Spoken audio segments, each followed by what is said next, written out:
فرمایا کہ کبھی نہ سمجھنا کہ عزاداری ایک رسم ہے.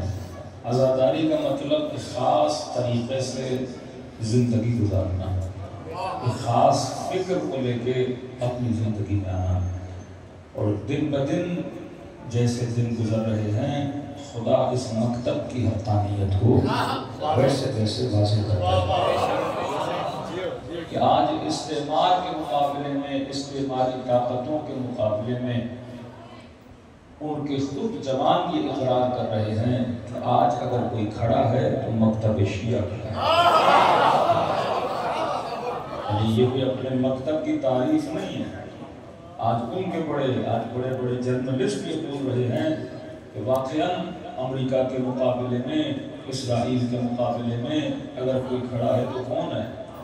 علی بن ابی طالب کے کھڑے پر. اور یہ مت سمجھیے کہ مثلاً اگر شیعہ کھڑے ہیں تو یہ کوئی معجزاتی طور پہ ایک فرقہ اٹھتا ہے اور ان کے سامنے کھڑا ہو جاتا ہے. نہیں، یہ تاریخ کے پنوں میں ایک فکر تھی جو امام حسین نے واقع کربلا کے بعد دو فکروں نے جنم لیا. ایک فکر ابی عبداللہ حسین، ایک فکر عموم مسلمانوں کی فکر. اور یہ جو عمومی فکر تھی اس میں اسلامی معاشرے کو تباہ و برباد کر دیا. امام حسین نے کہا کہ میں معاشروں کو زندگی دینا چاہتا ہوں.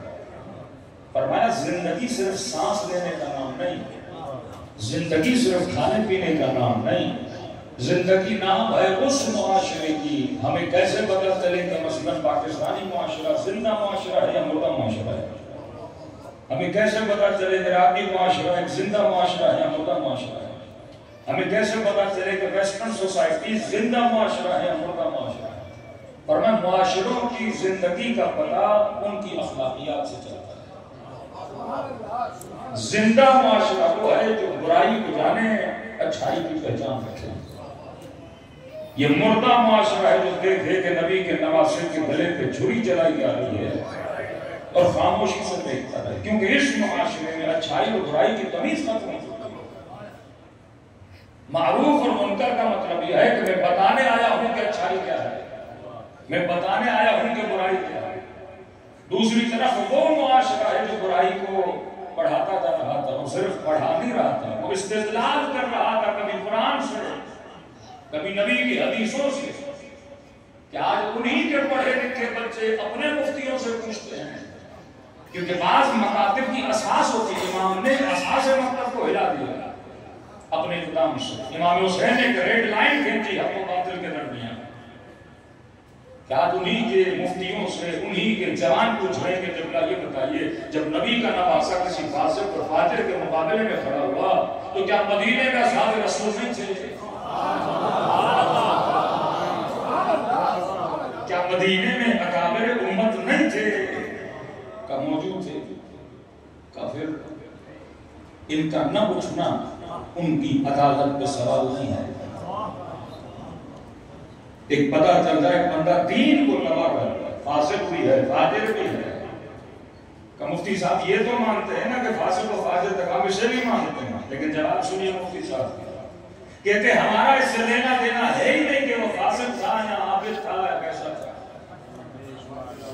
ہمیں تو صحیح و سند احادیث رسول خدا سے ہوتی ہے. رسول فرماتے ہیں کہ اگر حاکم فاسق بھی ہو، فاجر بھی ہو، زانی بھی ہو، اس کے اندر شیطان بھی چلا جائے، وہ تمہیں دین کے راستے سے بھی ہٹائے، تمہیں حق نہیں اس کے خلاف کیا. اور مشہور زمانہ حدیث ہو تقریباً ہر جوان نے میڈیا پہ سنی ہوگی کہ رسول خدا نے فرمایا اگر چاہے ایسا حاکم تمہارے سروں پہ آ جائے، حبشی کالا غلام، مطلب غیر قرشی، کٹا ہوا کان ہو، کشمش کے سوال ہو، فاسق ہو، فاجر ہو، نماز بھی نہ پڑھتا ہو، فرمایا اس کے خلاف بھی تمہیں اٹھنے کا حق نہیں. تو کہا کہ مدینے کے لوگوں نے اور اصحاب نے وہی کیا جو رسول نے کہا. یاد پر بلا باتیں ہو رہی ہیں. کیونکہ کچھ کو بچانے کے لیے اگر نبی کی فکر بھی خراب ہوتی ہے تو کہتے ہیں ہو جائے. کچھ کو بچانے کے لیے اگر قرآن کی روح اور تفسیر پر بھی خدشہ آ جاتا ہے تو ہو جائے. اور یہاں تک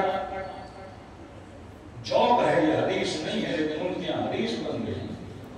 کہ کہا کہ ایسے بے دین مسلمان جب مر جائیں گے اور قیامت کے دن خدا ان سے کہے گا کہ بتا تو نے بدکاری کیوں کی، تو نے بے دینی کیوں کی، تو نے بدعتوں کو انجام کیوں دیا، تو یہ گنہگار اللہ کو کہے گا کہ پروردگارا تیرا ہی حکم تھا کہ میری اطاعت کرو، اور تیرا ہی حکم تھا کہ میرے رسول کی اطاعت کرو، اور تیرے ہی رسول کا حکم تھا کہ حاکم چاہے تمہارے دین کو تباہ بھی کرے تم نے اطاعت کرنی ہے، اس کا گناہ تیرے سر نہیں حاکم کے سر ہے۔ کہتے ہیں یہ اللہ کو سمجھائے گا، خدا سیٹسفائی ہو جائے گا، کہے گا ہاں تم صحیح کہہ رہے ہو، ملائکوں انہیں جنت کی طرف لے کر چلے گا۔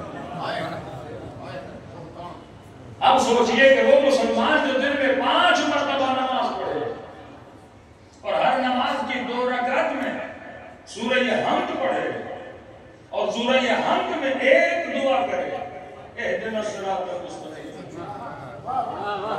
اے خدا مجھے صراط مستقیم پہ چلا یا دکھا، یا باقی ترجمہ کوئی بھی ہو لیکن مانگ صراط رہا ہے،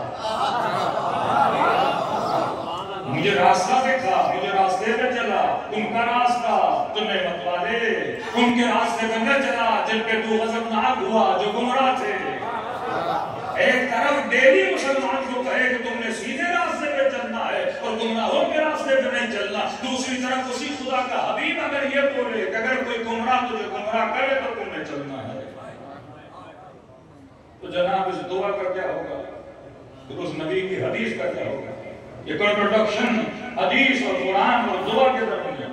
تو میں مزاحن کہتا ہوں کہ مثلا ایک بندہ صبح سے شام تک یہ ڈھڈورا پیٹے کہ بھائی مجھے حاکم کو چاہیے جو نیک ہو، جو نمازی ہو، جو صالح ہو، جو کرپٹ نہ ہو، جو چور نہ ہو، جس نے قوم کا پیسہ لوٹا نہ ہو، جو باتیں کرے تو سچ نبھائے، اور جب ووٹ دینے کی باری آئے تو شریفوں کو جا کے بولے۔ لوگ تو کہیں گے کہ جناب صبح سے شام تک بات کیا کر رہے تھے اور عمل کیا کر رہے ہیں؟ ابن سعد نمازوں میں دعا کر رہا ہے اہدنا الصراط المستقیم، اور شام جا کے یزید کو کہہ رہا ہے السلام علیکم یا امیر المومنین۔ ایک طرف ہدایت کی دعا، قرآن کی کون سی آیت ہے جہاں تقویٰ کا نہیں بولا گیا، جہاں یہ نہیں بولا قد افلح من زکاہا وقد خاب من دساہا؟ دوسری طرف کہیں کہ رسول نے یہ کہا کہ حاکم چاہے کیسا بھی ہو، کہ کلی حکم جاری کر دیا، فرمایا الملک لمن خلق، ملک اس کا ہے جس کا ہوگا، کہ ہمارا تو یہ نظریہ ہے اور صحیح سند کتابوں میں لکھا ہے، مطلب جو بھی جس کی لاٹھی اس کی بھینس ہے، جس کا بھی غلبہ ہو جائے، وہ چاہے یزید کا ہو جائے، وہ چاہے فاسق و فاجر کا ہو جائے، ہمیں تو حکم یہ ہے کہ امت میں تفرقہ نہیں کرنا۔ ایک طرف امت کی اتنی فکر کہ یزید کے خلاف بھی نہیں اتنا تفرقہ نہ ہو جائے، دوسری طرف لوگوں پہ کہیں کہ اگر شیعوں کی مجلس میں گئے تو کافر ہو جاؤ۔ ایک طرف بدعتیں، کسی کو مشرک کہنا، کسی کو کافر کہنا، کسی کے قتل کے فتوے دینا، دوسری تو کہیں کہ اگر حاکم فاسق بھی آ جائے، فاجر بھی آ جائے۔ اب سنو کہ حسین ابن علی کتنی بڑی نعمت کا نام۔ آپ پوچھتے ہیں کہ مسلمانوں کو کیا ہوا، 40,000 فلسطینی مر گئے، یہ وہ کھڑے کیوں نہیں ہو گئے؟ میں نے کہا کیسے کھڑے ہو؟ بچپن سے اس کی تربیت ایسی کی گئی ہے کہ فاسق بھی آ جائے تو چپ رہنا ہے۔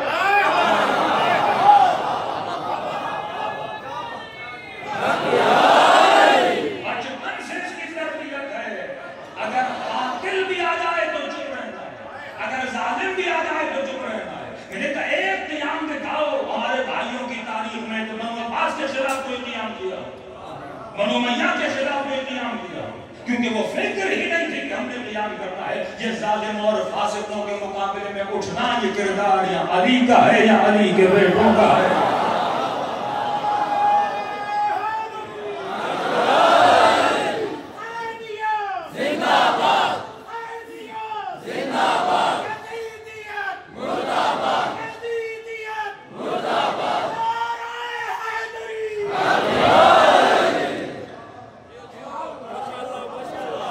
پوری تاریخ میں ایک آئیڈیالوجی دی امام حسین۔ اب کسی وجہ سے کئی لوگ مکتب میں آ رہے ہیں نا، اس مکتب اہل بیت میں جذابیت کیوں ہے کہ تنگ آ گئے ان کے مسلمان کی جناب حاکم کیسا بھی ہو قیام نہیں کر سکتے۔ اب ایک مسلم ملک بتائیے جہاں کوئی ریگولیشن نہیں ہے، جہاں حاکموں کے خلاف ان کی عوام کھڑی ہو گئی. آج انگریز معاشرے میں ریگولیشن آ سکتی ہے, ویسٹرن سوسائٹی میں ریگولیشن آ سکتی ہے, لیکن مسلم ممالک میں آپ کو ریگولیشن نظر نہیں آتی. بہت بعد ایسے لوگ پیدا ہوئے جو فقہاً سنی تھے لیکن فکراً شیعہ تھے.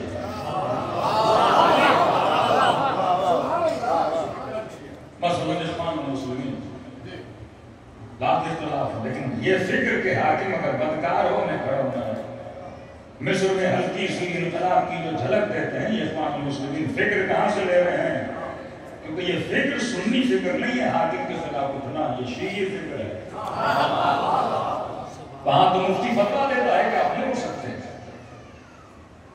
یہ حماس اسی اخوان المسلمین کی کڑی ہے.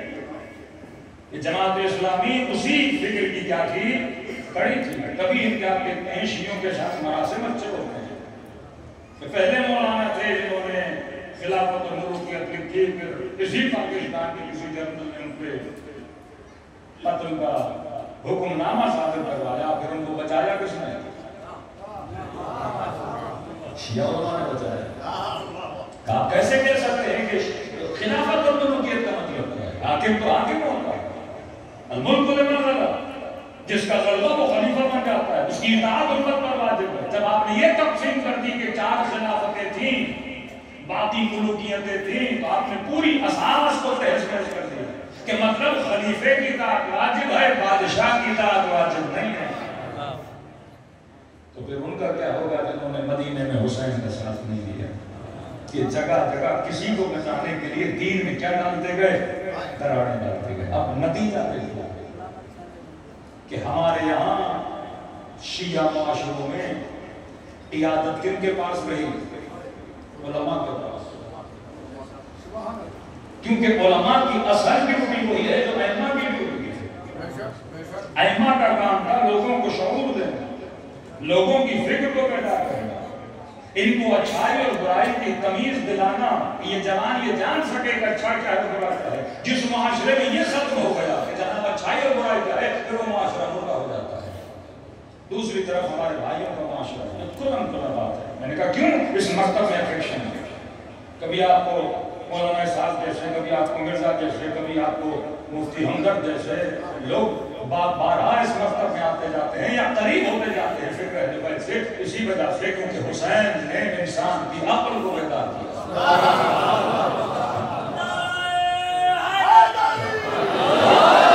یہ مکتب مکتب عقل ہے, یہ مکتب مکتب فطرت ہے.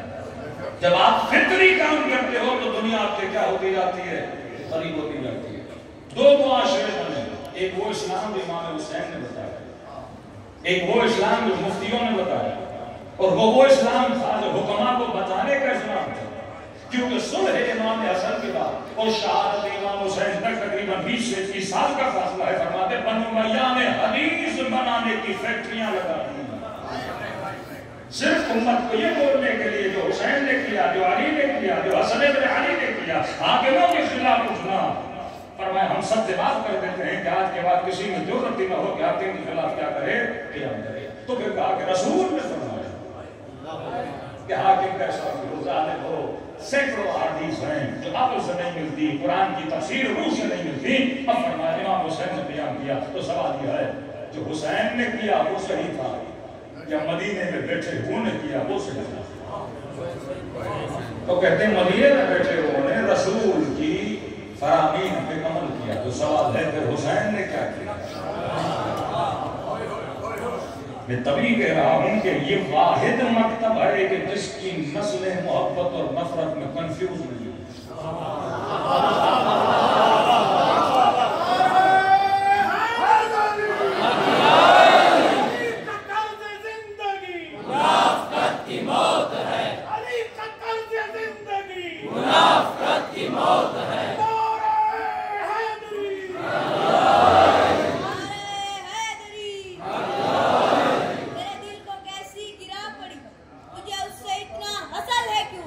جو نبی کی آنکھ کا نور ہے, جو علی کی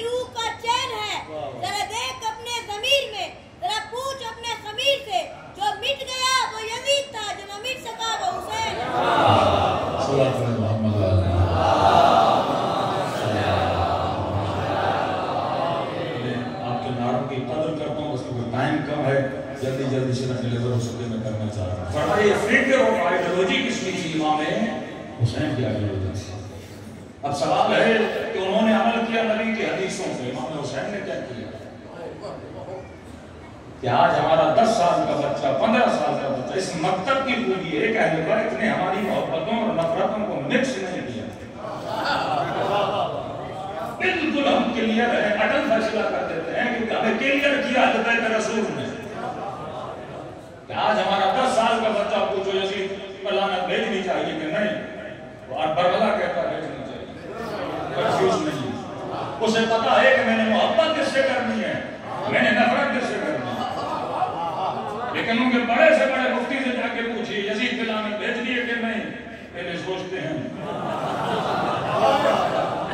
دستار سوچتے ہیں، نہیں سمجھ آ رہے کہ بھیجیں کہ نہیں. ہمارے یہاں پتا ہے کہ قاتل کا مقام کیا ہے اور مقتول کا مقام کیا ہے، لیکن وہاں کے تمام امتوں کو کنفیوز کر دیا کہ کہا کہ قاتل بھی جنت میں جائے گا، مقتول بھی جنت میں جائے گا. یہ لائن اگر کھینچی تو آج رسول نے کھینچی کہ آپ کی محبتوں کو کنفرم کیا، آپ کی نفرتوں کو کنفرم کیا. تبھی اس مطلب میں خدا نے کیا رکھی ہے؟ جزابیت رکھی ہے. اب سمجھ آتا ہے کہ نبی نے کیوں فرمایا حسین منی وانا من الحسین، حسین مجھ سے ہے، میں حسین سے ہوں. کہ جب لوگ تجھے گمراہ کریں کہ محمد نے یہ کہا، نبی نے یہ کہا کہ حاکم کیسا ہو، فاسق بھی کیسا ہو، اس کی اطاعت کرنی ہے، پر میں لوگوں کی باتوں کو نہ دیکھنا، اگر محمد کے کردار کو دیکھنا ہے تو حسین کی رفتار کو دیکھنا.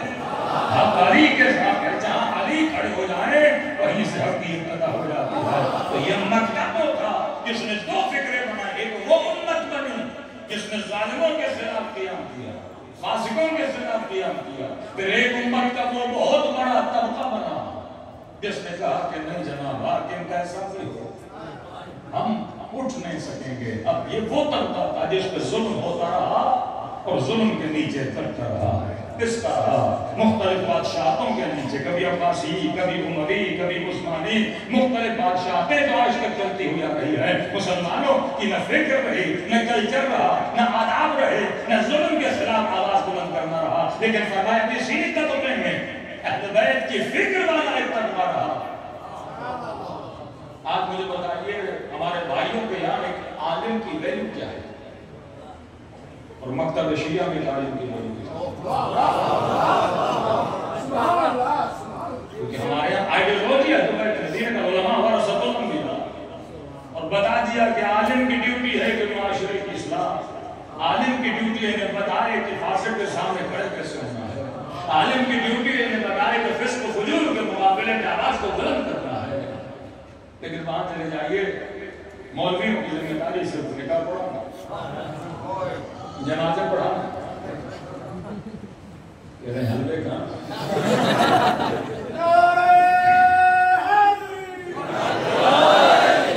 یعنی وزیر اعظم کا نکاح ہوگا تو مولوی صاحب کے گھر، اسمبلی کا اجلاس ہوگا تو مولوی صاحب دعا کرائیں گے، حاکم کیسا بھی آ جائے اس میں تو دعا کرائیں گے، حاکم کیسا بھی آ جائے اس میں تو اس کی چاپلوسیاں کرنی، پچھلے والا ہو تو اس کی ذمہ، آج والا ہو تو اس کی ذمہ، کل کون آئے گا یہ نہیں سوچتے گا کیونکہ نبی نے کہا حاکم کیسا بھی ہو. لیکن ہمارے مکتب میں یہ فکر نہیں تھی کہ ایک مولوی کا کام جنازہ پڑھانا ہے، یہ تو معاشرے کی جہالت ہے. ورنہ خود نکاح میں افضلیت یہ ہے کہ عورت اپنا نکاح خود پڑھے، کیونکہ ہم ایک ایسے معاشرے میں جنم پا گئے جو معاشرہ سنیت کا معاشرہ تھا. ورنہ مکتب اہل بیت میں یا حدیث میں پڑھیں جناب خدیجہ کا نکاح کس نے پڑھا؟ مشہور ہے کہ جناب ابو طالب نے پڑھا، نہیں میرے عزیز، ابو طالب نے خطبہ نکاح پڑھا، نکاح خود جناب خدیجہ نے پڑھا. کیونکہ نکاح نام ہے عقد کا، عقد کا مطلب معاملہ. یہ ٹشو میرا ہے، میں آپ کو بیچنا چاہتا ہوں، کتنے میں بیچوں گا؟ والے نے کہا میں 100 میں بیچوں گا، آپ نے کہا مجھے قبول ہے، آپ کا ہوا۔ عورت مرد کے ساتھ معاملہ کرتی ہے، عقد مانتی ہے کہ اتنے حق مہر گئے، اب وہ جتنا بولے وہ اس کی مرضی۔ انہیں شرائط میں خود کو آپ کے حوالے کرتی ہوں، آپ کے نکاح میں آنا چاہتی ہوں۔ مرد شرائط کو قبول کرتا ہے، قیمت کو ادا کرتا ہے، اور قبول کرنے کے بعد وہ اس کے نکاح آ جاتی ہے۔ جب مولانا نکاح پڑھتے ہیں تو وہ وکالت لیتے ہیں۔ وکالت کا مطلب پڑھنا اسے ہے، لیکن پڑھ یہ رہا ہے وکیل بن کے۔ پڑھنا گناہ نہیں ہے، لیکن بتا رہا ہوں اصل ڈیوٹی عالم کی یہ نہیں تو نکاح پڑھے گا۔ کیوں ڈیوٹی نہیں؟ کیوں کہا کہ عورت کے لیے افضلیت ہے؟ کسی جنگل میں مرد اور عورت تک ہوتا ہے، اسی لیے ہمارے یہاں نکاح میں گواہ کی ضرورت نہیں پڑتی، طلاق کی ضرورت پڑتی ہے۔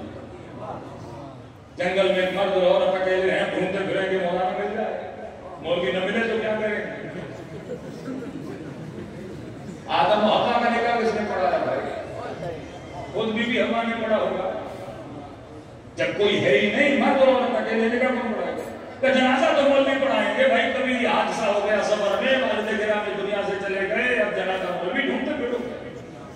یہ تو وہ معلومات عقلیہ ہیں جو ہر مسلمان کو آنی چاہیے کہ غسل کیسے کیا جاتا ہے، کفن کیسے کیا جاتا ہے، دفن کیسے کیا جاتا ہے۔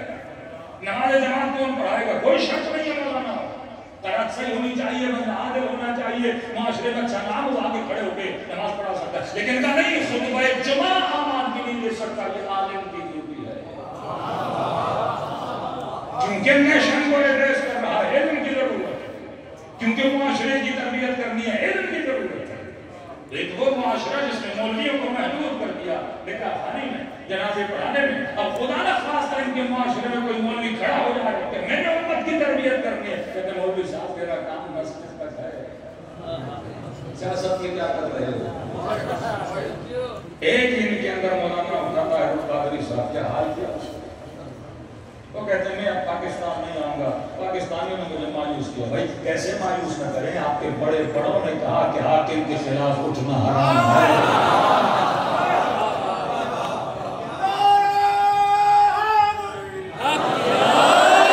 آپ نے فکر ہی نہیں دی قوموں کو کہ ظلم کے خلاف اٹھنا ہے، آپ نے فکر ہی نہیں دی اپنے قوموں کو کہ صرف اس کو وجود کے خلاف آواز بلند کرنی ہے۔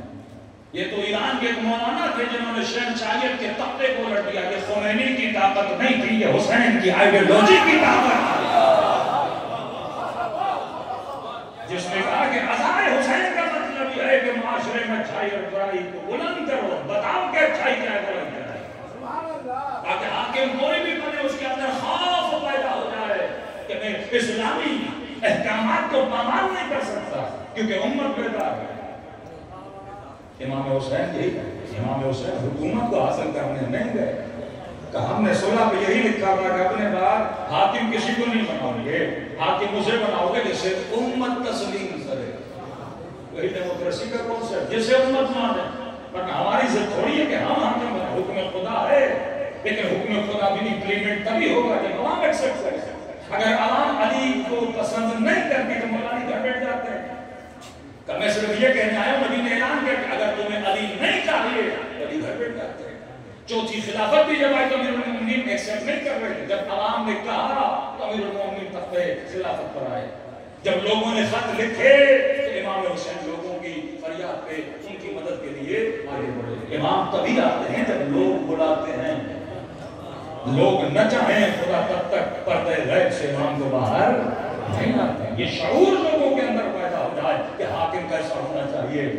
اب ایک مردہ معاشرہ جنہوں نے کہا کہ فاسق بھی ہو، فاجر بھی ہو، ظالم بھی ہو، اور آخر میں تو تخلیق کر دی، کہتے ہیں یہ بائے ورژن یہ ترقی کرتے ہیں۔ پہلے کہا کہ فاسق ہے اس کے خلاف بول نہیں سکتے، دل میں نفرت ضرور رکھ سکتے ہو، پھر کہا فاسق ہے آپ دل میں بھی برا نہیں سوچ سکتے، پھر کہا کہ معاشرے میں جا کے اس کے خلاف بات نہیں کر سکتے، پھر یہاں تک لکھ دیا اگر اسی بدبخت حاکم کے خلاف اگر امت سے نکل کے کوئی قیام کرتا ہے، یہ لفظ آپ سنتے نا جماعت، امت کی جماعت سے نکل کے حاکم کے خلاف قیام کرتا ہے تو کہا قد رفض، وہ کیا بنا؟ رافضی بنا۔ پھر فرمایا اس کا سر اس کے دھڑ سے جدا کرنا واجب ہے چاہے وہ کوئی بھی ہو۔ اب سائیکولوجی سمجھ آئی. قاضی شرح نے فتویٰ دیا کہ حسین واجب القتل. انہی حدیثوں کی بنیاد کو رکھے اب انسان سوچے کہ اس جھوٹی گھڑی ہوئی حدیثوں کو مانو گے یا اپنی فطرت اپنی عقل اور قرآن کے احکام کو سامنے رکھو گے کہ یرثھا عبادی الصالحین. خدا کہتا ہے میں تو یہ پسند کرتا ہوں کہ زمین کا ورثہ عباد الصالحین کو ملے نہ کہ کسی فاسق کو ملے. جناب اگر کوئی فاسق آ گیا تو معاشرے میں دینداری معاشرے میں اسلام کو کیسے پھیلایا جائے گا؟ دوسرا یہ بتاؤ ایک معاشرہ وہ جس کا لیڈر وہ جسے کہا گیا انک علی خلق عظیم اے محمد تو بلند ترین اخلاق کا ہے. بعثت لأتمم مکارم الاخلاق. میں آیا اسی لیے تاکہ لوگوں کی اخلاقیات کو بلند کروں. دوسری طرف یہ کہو کہ حاکم کتنا بھی برا ہو کہ وہ رسول جس نے کہا بیٹیوں کو زندہ غور نہ کرو، وہ رسول جس نے اخلاقیات کا جس نے انسانیت کا یہاں تک بولا کہ حیوانوں کو بھی نہ مارا کرو. اس قدر عدالت کا پیمانہ بتا کر گئے اور پھر وہ یہ نبی کہتا ہے کہ حاکم کیسا بھی ہو اس سے اختلاف نہ ہونا. اور یہ تو بتاؤ اس دین کو ویسٹرن دنیا کے سامنے رکھو گے کیا وہ قبول کریں گے؟ ایک پڑھا لکھا بندہ ایک پڑھا لکھا جوان کسی انگریز کو بولو گے کہ بھائی ہمارے دین کا قانون ہے کہ فاسق و فاجر بھی آ جائے اس کے خلاف قیام نہیں کرنا. پھر کس منہ سے اسرائیل کے خلاف باتیں کرتے ہو؟ کہاں الملک لمن غلب، جس کا غلبہ اس کی اطاعت واجب. تو فلسطین میں غلبہ کس کا ہے؟ پھر تو اسرائیل کے خلاف بھی بات نہیں کر سکتے. یہ نعمت ہے اس مکتب کی کہ آپ کی نسلوں کو تباہی سے بچایا گیا. امام حسین نے ایک فکر دی کہ فرمایا خالص دین اگر ملے گا تو در محمد اور آل محمد سے ملے گا. صلی اللہ علیہ محمد و آل محمد.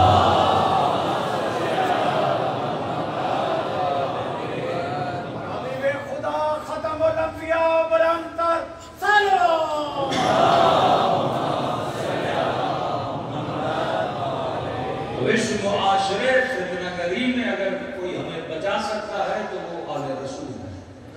تبھی فرمائن الحسین مصباح الہدی و سفینۃ النجات. یہ کشتی نجات ہے، یہ چراغ ہدایت ہے.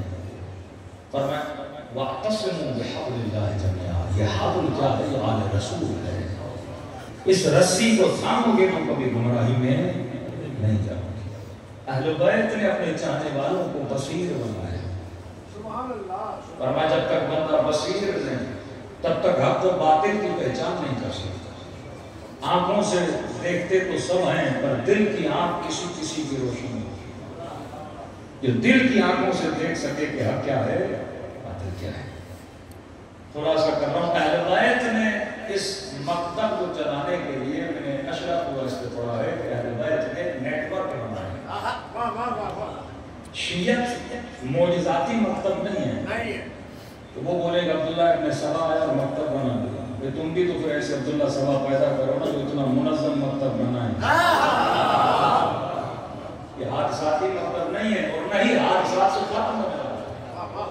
مکتب اہل بیت ایک سسٹم کا نام ہے اور اس کے قوانین ہیں. اس کی تربیت خود اہل بیت نے کی ہے. کہ ہم سمجھیں کہ مثلا تیرا قاضی خان میں 4 مجلسیں ہوئی اور لوگ شیعہ ہو گئے. نہیں میرے بابا اس طرح نہیں ہوگا. 4 جلوس نکلے اور مطلب شیعت بڑھ گئی نہیں. ایک قانون ہے، اصول ہے کہ آپ دیکھتے ہو کہ کربلا میں امام حسین بلا رہے ہیں 72 امام حسین کا ساتھ رہے ہیں. پورا مسلم معاشرہ امام حسین کے پیچھے نہیں. 24 سال آپ امام حسین العابدین گھر میں بیٹھ جاتے ہیں. لوگوں کا تصور یہ ہے کہ جو امام بیٹھے ہوئے تھے کچھ نہیں کر رہے تھے. وہ امام کیسا جو کچھ نہ کرے. ایک لمحہ امام خاموش نہیں بیٹھتا ہے. معاشرے کی طرف وہ تربیت مجھے نظر نہیں آ رہی ہے. میرا قصور ہے کیونکہ میں اہل بیت کی سیرت سے دور ہو گیا. کیا آپ اچانک سنتے ہو کہ 5ویں امام کے زمانے میں قم کے اندر ایک اشعری فیملی اعلان کرتی ہے کہ ہم شیعہ ہوتے ہیں اور ان ایک فیملی کے 11 افراد پہلے شیعہ ہوتے ہیں اور 11 افراد کے بعد پورا کاشان شیعہ، پورا شہر شیعہ، بخارا شیعہ، آباد شیعہ، بصرہ شیعہ، بغداد شیعہ.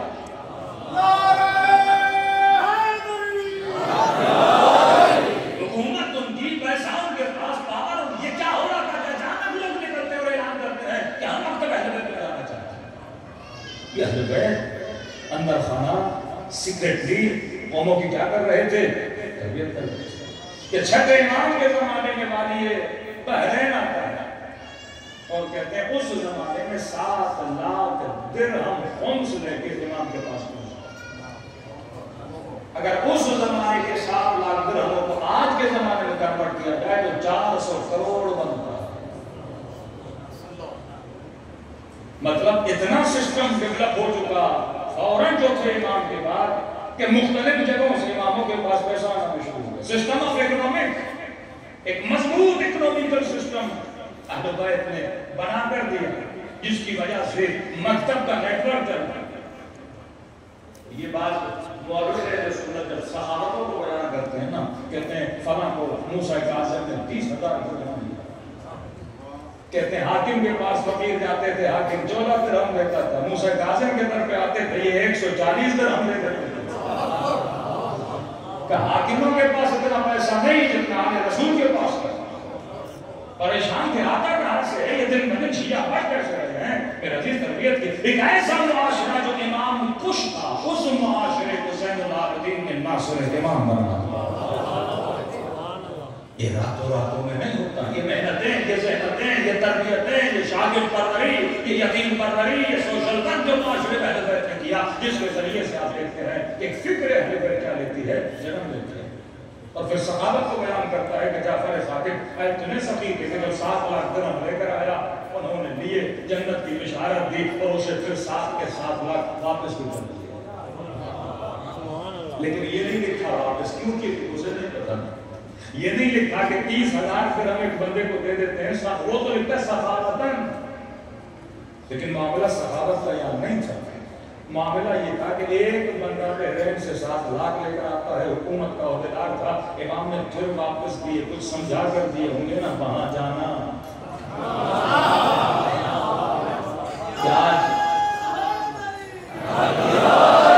اور 85% آپ دیکھتے ہیں کہ بحرین کے لوگ آشیاں ہیں. یہ ہڈن تربیت اہل بیت علیہ السلام. پاور حکومت کے پاس سب کچھ حکومت کے پاس. ایک بصیرت کی ہلکی سی جھلک دکھا رہا ہوں. ایسا معاشرہ جس میں کھلم کھلا اہل بیت اپنے جانشینوں کا بھی اعلان نہیں کر پا رہے. مطلب اگر چھٹے امام بتا دیں میرا جانشین فلاں ہے تو شاید ان کو قتل کر دیا جائے. اب لوگوں کی تربیت بھی کرنی ہے اور ظلم کا مقابلہ بھی کرنا ہے اور یہ بھی بتانا ہے کہ میرے بعد امام کون ہے. کہ آپ دیکھتے ہیں 5 امامی 6 امامی یہ فرقے کیوں بنے ہیں؟ کیونکہ پریشان تھے کہ امام کون ہے. بچا وہ جو بصیر بنا, بچا وہ جس نے اصول اہل بیت پڑھے, بچا وہ جو اہل بیت کے بنائے ہوئے نیٹ ورک کے ساتھ کیا رہا متمسک رہا. کہنے وقت امام دنیا سے رخصت ہوئے وصیت نامہ دے کر گئے. منصور دوالی نے اپنے لوگوں کو بھیجا کہ بتاؤ اعلان میں پتہ چلے جو جانشینوں سے پکڑ کے لگا تاکہ معاملے کو یہ ختم کرنے ہدایت کا سلسلہ اور جناب یہی کیا ہو رہا ہے رک جائے. اب سپاہی کھڑے ہیں, پکڑنے والے کھڑے ہیں, جاسوس کھڑے ہیں, انٹیلیجنس کے لوگ کھڑے ہیں کہ بس پتہ چل جائے کہ جانشین کون ہے. وصیت نامہ پڑھا. امام نے کہا میرے 5 جانشین ہیں. کہا جس کا پتہ لگے جانشینوں سے پکڑ کے لا. کہ میرے 5 جانشین ہیں. پہلا جانشین منصور دلالتی قوم کو بصیر بنا کے چلے گئے. اتنا سکھا کر گئے کہ نظام امامت کیا ہوتا ہے کہ آگے سمجھدار سمجھ جائے کہ حق کیا ہے اور باطل کیا ہے. کہتے رسول اسی طرح تو چھوڑ کے نہیں گئے. نبی جب کہتے ہیں علی حق کے ساتھ ہے, حق علی کے ساتھ ہے, یہ نہ دیکھنا حق کہاں جا رہا ہے, یہ دیکھنا علی کہاں جا رہا ہے.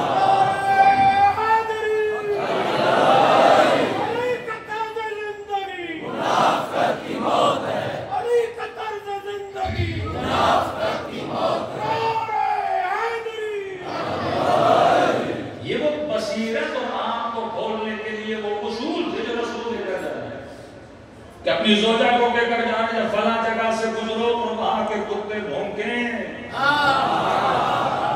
تو سمجھ جانا یہ راستہ صحیح راستہ ہے. جب زبیر کو کہہ کے جائے زبیر جس علی کو دیکھ رہے ہو اس کے مقابلے میں کھڑے نہ ہونا. جب امت کو کہہ کر جائے کہ عمار جنت کی طرف بلائے گا وہ جہنم کی بصیر بنانے کے لیے کلو دے کر جا رہے ہیں کہ جب پھنسو تو میں بتا کے جا رہا ہوں کہ حق کیا ہے اور باطل کیا ہے.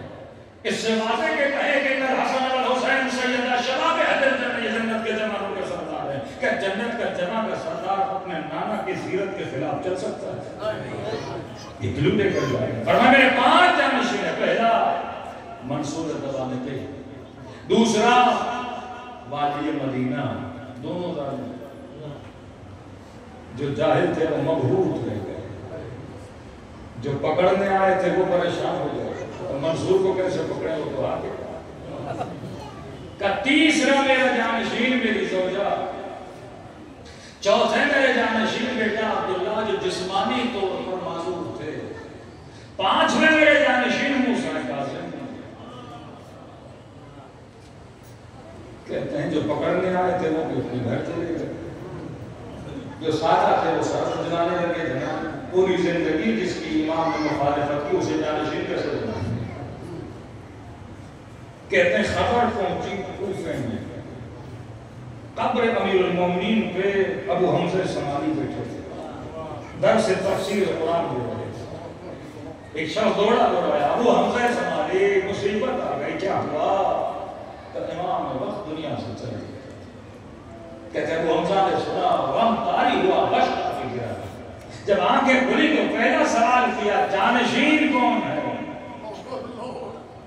کہ ہم پریشان ہیں، ایسی وصیت ہمیں سمجھ نہیں آ رہی کہ منصور والی مدینہ، زوجہ وہ بیٹا جو معذور ہے، 5واں وہ بیٹا جن کا نام موسیٰ کاظم ہے. کہتے ہیں ابو حمزہ سمالی نے چہرے پہ مسکرا کے کہا الحمدللہ الذی ہدانا لہذا، خدا کا شکر ہے کہ اس نے امام جعفر کے ہاتھوں ہماری ہدایت فرمائی.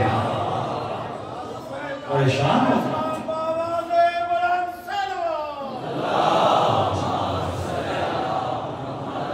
پریشان ہو ابو حمزہ سمالی، ہم ابہام میں ہے کہ جانشین کون ہے. تم کہہ رہے ہو خدا کا شکر ہدایت دی. کہ وہ اپنی زندگی میں بتا کر گئے تھے کہ شرائط امامت کیا ہیں. یہ وصیت یا مان نہیں، یہ شرائط امامت کو بیان کرنا. کہ شرط امامت یہ ہے کہ امام عادل ہوگا، ظالم نہیں ہوگا. تو وہ حاکم مدینہ ظالم، منصور دبانے کی ظالم، یہ دونوں تو امام نہیں ہو سکتے. پھر شرائط امامت میں ہے کہ جتنے اماموں کا ذکر کیا کسی کوئی بھی ایک امام عورت تو نہیں ہے، تو ان کی زوجہ بھی امام نہیں ہو سکتی. پھر شرائط امام میں ہے کہ امام کے اندر نہ ظاہری عیب ہوتا ہے نہ باطنی عیب ہوتا ہے. امام کے بدن میں نقص نہیں ہوتا. تو فرمایا یہ جو بیٹا ہے یہ ظاہری اعتبار سے معذور ہے تو یہ بھی امام نہیں ہوتا. تو بس بچے ایک اور نام ہے موسیٰ کاظم. یہ وہ نیٹ ورک ہے جس میں کیا دے کر گئے؟ وصیت دے کر گئے. اب میں نیٹ ورک کا میپ بنا رہا ہوں اور ذہنوں میں بٹھا دیجیے. فرمایا اس نیٹ ورک کو چلانے والے اہل بیت اور قرآن، اس نظام کو چلانے والے دو ہی ہیں، اہل بیت اور قرآن.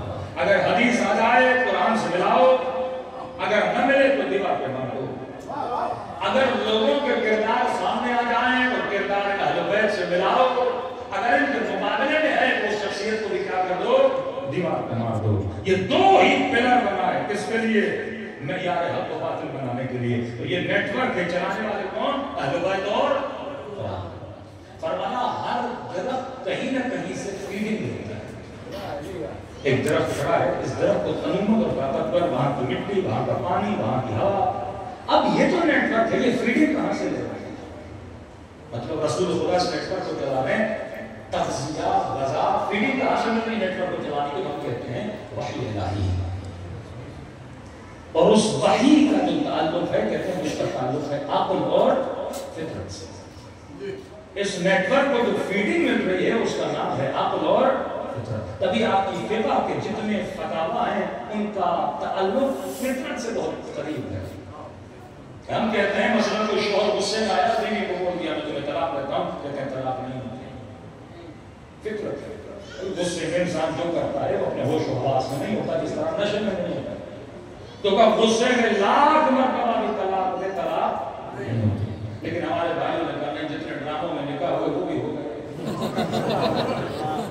ایکٹر نے ٹویٹر پہ لکھا جناب ابھی تک میرے 400 خواتین کے ساتھ ڈراموں میں نکاح ہو چکے ہیں، بتاؤ پہلی والی صحیح ہے؟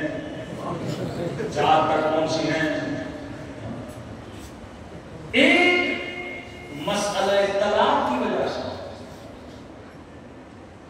ایران کو مسلمان بنایا عمر نے، شیعہ بنایا عقل نے۔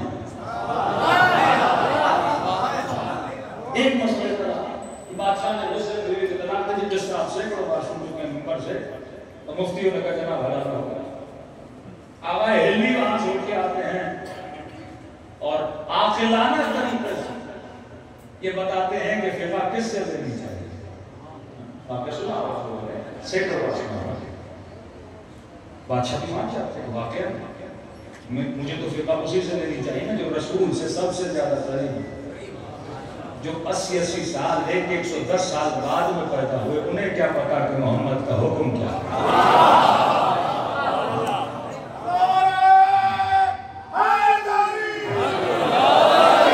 فقہی مسائل کی وجہ سے آبادی جانی سماوی 5 لاکھ کے قریب شیعہ بنا کیونس میں فقہی مسائل مسئلہ رضاعت کی وجہ سے، کیونکہ یہاں پہ جو احکام ہے ان کا تعلق عقل سے ہوتا ہے۔ تبھی آج ان کا ایک مفتی جوان مفتی ہمدرد یہ بہت پیارا سوال کرتا ہے، میں نے کسی اور سے نہیں سنا، اور اس سوال نے کئی لوگوں کو مکتب علم کو لا کے کھڑا کر دیا۔ اس نے کہا میں زمانہ میں اہل سنت سے کہتا ہوں کہ ہمیں کس نے پابند کیا کہ جب کوئی فقہی مسئلہ ہو تو ہم نے صرف 4 سے پوچھنا ہے، 5ویں کے پاس نہیں جا سکتے۔ تو بھائی میں نے نماز کیسے پڑھنی ہے؟ امام ابو حنیفہ بتائیے۔ میں نے نماز کیسے پڑھی؟ امام مالک بتائیے۔ میں نے نماز کیسے پڑھی؟ امام محمد بتائیے۔ میں نے نماز کیسے پڑھی؟ امام شافعی بتائیے۔ کہ یہ ہمیں کون روکتا ہے کہ ہم نہ پوچھیں کہ جعفر صادق آپ بھی تو بتائیے۔ مطلب ہم کہیں کہ آل رسول سے محبت کرتے ہیں، لیکن جب نمازوں کی بات آئے تو ہم سب سے پوچھیں، لیکن فرزند رسول سے نہیں پوچھ سکتے۔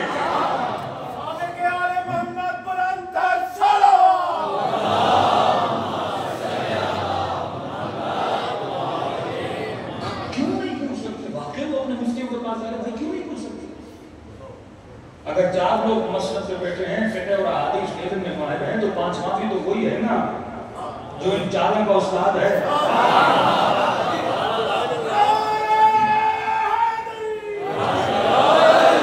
آج عقل ایکٹیو ہو رہی ہے۔ میں نے کہا آج آرٹیفیشل انٹیلیجنس AI کا زمانہ ہے، تو میں نے پیشن گوئی کی، میں نے کہا 7-8 سال کے بعد ان کے جوان مفتیوں سے آزاد ہو جائیں۔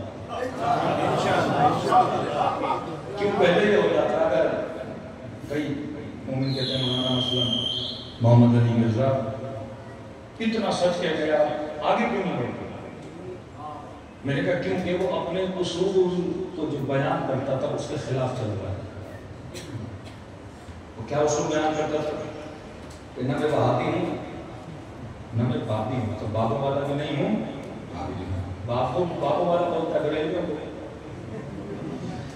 وہابی بولتا ہے تکفیریوں کو، کہتا ہے نہ میں وہابی ہوں نہ میں بابی ہوں۔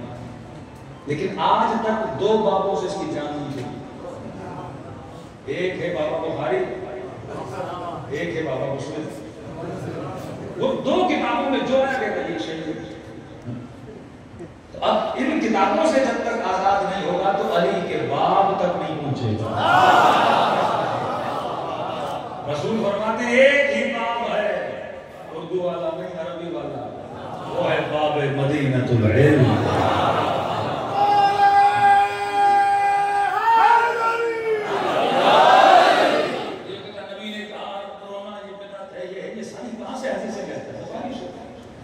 قبروں کو گرا تو بخاری سے، یہ بھی تو بخاری میں لکھا ہے نا کہ آپ ایک فاسق ہو، فاجر ہو، ظالم ہو، اس کے خلاف بول۔ اور بخاری لکھنے والا لکھے کہ میرے 6 لاکھ حدیثوں سے چھان کے میں نے کیا بنائی؟ بخاری بنائی۔ مطلب اتنی امت کے اندر جعل حدیث ہو چکی ہے۔ تو یہ کون سی گارنٹی ہے جنہوں نے محنت کر کے بنائی اس میں 4-5 اور بھی تو ایڈ ہو سکتی ہے نا۔ یہ فکر کہ میں نے حدیث غیر اہل بیت سے لینی ہے اور اہل بیت سے نہیں لینی، اس فکر کو جب دور کریں گے تو معاشرے میں کیا آ جائے گی؟ بیداری آ جائے گی. تو ہم نے کہا نیٹ ورک کو چلانے والے اہل بیت اور قرآن، جہاں سے فیڈنگ دے رہے ہیں اس کا نام ہے عقل اور فطرت. اب یاد رکھیے اس نیٹ ورک کا ایک قانون ہے. اگر آپ نے نیٹ ورک کو اہل بیت کا رہنا، اس مکتب کا جوان، اس مکتب کی عورت، اس مکتب کے بچے، اس مکتب کے بڑے، اس مکتب کی تنظیمیں، اگر اس نیٹ ورک کا حصہ بننا ہے تو فرمائش کا قانون ہے. قانون ہے کہ معروف اور منکر، المعروف ما امرتم به والمنکر ما نهیتم عنه. معروف ہو قانون ہے. اگر نیٹ ورک کو اہل بیت کا حصہ بننا ہے تو فرمائے جو ہم نے کہا وہ کر، جس سے ہم نے روکا اس سے رک جا. یہ نہیں کہ میں اہل بیت کے نیٹ ورک کا حصہ ہوں، علی علی کرتا ہوں تو لہٰذا جو میرے من میں آئے گا میں کروں گا. نہیں، پھر تو اس نیٹ ورک کا حصہ نہیں ہے. افراد اس نیٹ ورک میں رہنا چاہتے ہو تو تمہارے اندر اطاعت ہونی چاہیے. ایک شرابی لیکن محب اہل بیت جب چھٹے امام کے پاس آئے، امام کو پتا چلا شراب پیتا ہے. امام نے فرمایا میرے پاس آ اور فرمایا فعل القبیح قبیح. فرمایا برا کام کوئی بھی کرے برا ہے. برا کام شیعہ کرے، سنی کرے، کوئی بھی کرے، مسیحی کرے، ہندو کرے، برا کام برا ہے. قاتل قاتل ہے، برا ہے. گناہ گناہ ہے، زنا زنا ہے، بدکاری بدکاری ہے. کوئی بھی کرے برا کام برا ہے. لیکن امام نے اسے دیکھ کر کہا، فرمایا من کا برا، لیکن اگر تو کرے گا تو بہت برا ہے. کیونکہ تو خود کو اس نیٹ ورک کا حصہ مانتا. المعروف ما امرتم به والمنکر ما نهیتم عنه. تو قانون چلانے والے اہل بیت اور قرآن، فیڈنگ فطرت اور عقل، قانون معروف اور منکر. فرما اس نیٹ ورک میں افراد کا آپس میں جو تعلق ہے اس کی ایک چیز ہے بنیاد. مطلب آپ میرے ساتھ دوست بنو تو بنیاد کیا ہے؟ مومن کا مومن سے تعلق کس بنیاد پہ ہے؟ آج آپ اتنے لوگ ہو، کسی نے بسیں نہیں بھیجی کہ آ جاؤ، کسی نے پیسے نہیں دیے آ جاؤ. آپ بیٹھے ہو کس تعلق کی بنیاد پہ؟ یہ نیٹ ورک ہے نا. نیٹ ورک افراد کو جوڑتا ہے نا. سیاسی پارٹیاں جلسہ کرتی ہیں پیسوں کی لالچ، موٹر بائکوں کی لالچ، لیپ ٹاپوں کی لالچ. لیکن یہاں کون سی لالچ ملی؟ 25 ملین لوگ کربلا میں جمع ہو جاتے ہیں. یہ کتنا مضبوط نیٹ ورک ہے کہ مارکیٹنگ بھی نہیں کر رہے، لیکن خود بخود لوگ کربلا چلے جا رہے ہیں چلے جا رہے ہیں. کون سا نیٹ ورک ہے؟ فرمایا یہاں پہ معروف اور منکر اور افراد کا جو تعلق ہے اس کی بنیاد ہے محبت اور نفرت. کس کی محبت؟ آل رسول کی محبت میں یہ جمع ہوتے ہیں اور ان کی دشمنوں کی دشمنی میں بھی جمع ہو جاتے ہیں. فرمایا یہ اپنی محبتوں میں جمع نہیں ہوتے، یہ آل رسول کی محبت. تبھی فرمایا خدا نے حسین کی محبت کی حرارت مومنوں کے دلوں میں رکھتی ہے جو کبھی بجھنے والی نہیں. آپ میں سے کئی ایسے ہوں گے جو اپنے ساتھ والے کو نہیں جانتے لیکن تعلق ہے محبت ہے. جلوس میں چلو گے نہیں پتا ساتھ والا کون ہے لیکن تعلق ہے محبت کا. فرمایا انی سلم لمن صابکم وحرب لمن حاربکم. مولا میں ہر اس کو دوست رکھوں گا جس کے دل میں آپ کی محبت ہے. میں ہر اس کو دشمن رکھوں گا جس کے دل میں آپ کی کیا ہے؟ دشمن ہے. اب دیکھیے محبت پہ ہے گا اساس افراد کے تعلق کا محبت اور نفرت. جسے تولہ اور تبرہ بولتے ہو، یعنی افراد جڑتے ہیں دو چیزوں میں، محبت اللہ کی، رسول کی، آل رسول کی، اور نفرت اس دشمن سے جو اللہ کا دشمن ہے، سیدہ کا دشمن ہے، علی کا دشمن ہے، حسن حسین کا دشمن ہے. اور ہم اس دشمنی میں جمع ہو جاتے ہیں اور ان کی محبت میں بھی کیا ہو جاتے ہیں؟ جمع ہو جاتے ہیں. یہ دو چیزیں افراد کو جوڑتی ہیں. اب لاکھ لوگ یہاں پہ آ جائیں گے، محبت میں سارے جمع ہو جائیں گے. شیعہ بھی کہے گا محبت، ریلوی بھی کہے گا محبت، اہل حدیث بھی کہے گا ہمیں محبت، لیکن بات جب نفرت کی آئے گی تم اکیلے رہ جاؤ. کہو یزید سے نفرت کرنی ہے کہ نہیں؟ اہل حدیث کہو کہ سیدہ کے قاتل سے نفرت کرنی ہے کہ نہیں؟ بڑے بڑے. لیکن ہم الگ ہو جائیں گے ان سے، نکھار کے باہر نکالا جائے. یہ نیٹ ورک خالص بناتا جاتا ہے. یہ افراد کو ایک محبت میں جمع کرتا ہے. بھئی اربعین میں پاؤں میں چھالے پڑ جاتے ہیں، کوئی پاؤں دبا رہا ہے. میری محبت میں نہیں، حسین کی محبت میں۔ کوئی پانی پلا رہا ہے میری محبت میں نہیں، زین العابدین کی محبت میں۔ کوئی گھروں میں بلا کے کہتا ہے کہ آپ کے کپڑے دھونا چاہتا ہوں، میں آپ کے پاؤں آپ کو کھانا کھلانا چاہتا ہوں، کس کی محبت میں کر رہا ہے؟ حسین کی محبت میں۔ کروڑوں روپے خرچ کر کے موقع لگائے جاتے ہیں، اے لگائے جاتے ہیں، کھانے کھلائے جاتے ہیں، اور جب کھانا کھا کے اس کے موقع میں ٹھہر کے واپس جاتے ہو تو آخر میں کہتے ہیں آپ کا شکریہ۔ کیا ہمارے پاس شکریہ تو میں نے کرنا چاہیے، کھلایا آپ نے، سلایا آپ نے، رضائیاں آپ نے دی، اتنا بندوبست آپ نے کیا، نہیں میں محبت کی وجہ سے شکریہ ادا کرتا ہوں۔ کتنا خوبصورت نیٹ ورک پہلے بیٹھے بنایا۔ اب اس نیٹ ورک کی ایک چیز کو بھی گرا دو گے تو فائدہ نہیں ہے۔ قانون کو بھی برقرار رکھنا ہے، محبت کو بھی برقرار رکھنا ہے، اور فرمایا اب اس کا نتیجہ کیا ہے؟ اگر کوئی معروف و منکر قانون میں عمل کرے، افراد کا تعلق محبت کی بنیاد، مومن سے لڑے پیسے کی وجہ سے، تعلق محبت نہ بنا، نفرتیں آپس میں ہو جائیں، تعلق محبت نہ بنا، میرے ساتھ زیادتی کس لیے بات نہیں کر رہا، تعلق محبت نہ بنا، فرمایا ایک دوسرے کے ساتھ محبتیں کرنا ہماری محبت کی وجہ سے، یہ دیکھنا دل میں علی کی محبت ہے تو تم نے محبت کرنی ہے، یہ دیکھنا اہل بیت کے دشمنوں سے دشمنی رکھنا ہے تو تم نے محبت کرنی ہے، اپنی ذات کے لیے محبت کرو گے اس کا صلہ نہیں، لیکن ہماری ذات کے لیے سلام بھی کرو گے تو اجر تجھے حسین عطا کرے گا۔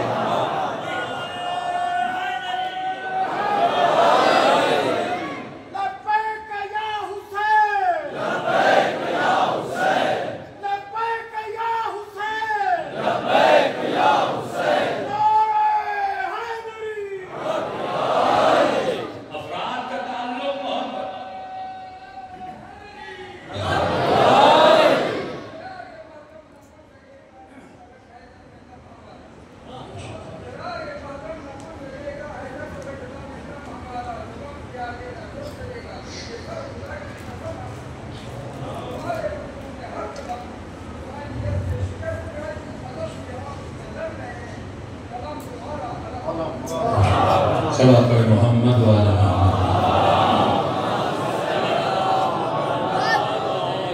اب دیکھو عزاداری امام حسین کیا پڑھاتی ہے؟ محبت اہل بیت کو پڑھاتی ہے۔ دیکھو گریہ تبھی ہوتا ہے جب محبت ہوتی ہے، کہ شیعہ مسائل پڑھتے ہیں تاکہ آل رسول کی محبت بڑھے اور ظلم سن کے ان کے قاتلوں سے نفرت بڑھے۔ اگر وہ کیوں مسائل کہتے ہیں رونا عادت ہے، مسئلہ رونے سے نہیں، ان کی بیویاں ڈرامے دیکھ کے روتی ہیں، یہ کہیں کہ حسین کو رونا وہ بیوی کا رونا نہ روک سکتا۔ انسان کو بیدار تو ہو لینے دو، ہر قوم پکارے گی ہمارے حسین۔ مسئلہ ہے کہ جب ان کے اتنے بڑے مولوی طارق جمیل صاحب بیٹھ کے کہیں یزید نے چھڑی ماری، ابن زیاد نے، تو پوچھتے ہیں بیٹا کس کا تھا؟ زیاد ابن عدی کا بیٹا ہے، معاویہ ابن ابو سفیان کا دوسرا، تو کہتے ہیں اتنے نالائق بیٹے کو خلیفہ کیوں بنایا؟ جب حسین کو پتا، مدینے والوں کو پتا، بھائی پورے محلے کو پتا، ایک بندہ بدمعاش ہے، باپ کو نہیں پتا ہوتا، باپ تو بیٹے کو سب سے زیادہ جانتا ہے، تو سوال کے مولوی صاحب یہ بتاؤ آپ کا عقیدہ ہے اصحاب فضول ہیں، عادل ہیں، عادل کا مطلب تو غلطی نہ کرے، جسے پتا ہے بیٹا فاسق ہے اس کو خلیفہ بنا کے غلطی کر رہا ہے کہ نہیں، یہ باتیں نہ کرو، جہاں پہ عقل آتا ہے یہ رک جاتے ہیں، پھنس جاتے ہیں۔ تب امیر نے فرمایا نحن ابناء الدلیل، تو اس مکتب کو ماننے والا ہے جہاں دلیل سے بات کی کہ مولا علی وہ گالیاں دے رہے ہیں، کہ گالیوں کا جواب گالی سے وہ دیتا ہے جس کے پاس دلیل نہ ہو، علی والا دلیل سے جواب دے، دلیلوں کے لیے خاموش ہو جاتا ہے۔ ہمارے بہت بڑے عالم دین، بس آخری بات رکھتے مصیبت، آج آپ واقعہ دیکھ رہے ہیں یمن، لبنان، ایران، عراق، ایک مقاومت کا جو جبہہ بن رہا ہے ظلم کے مقابلے میں، آج کیوں پوری امت ذلت میں پڑی ہوئی ہے؟ غیرت کی کمی ہے نا کہ 40,000 مسلمان مارے جائیں، 40,000 کہ 3 دن پہلے جب بم بلاسٹ ہوا تو مائیں کہہ رہی تھی بچوں کا سر ملا پر دھڑ نہیں ملا۔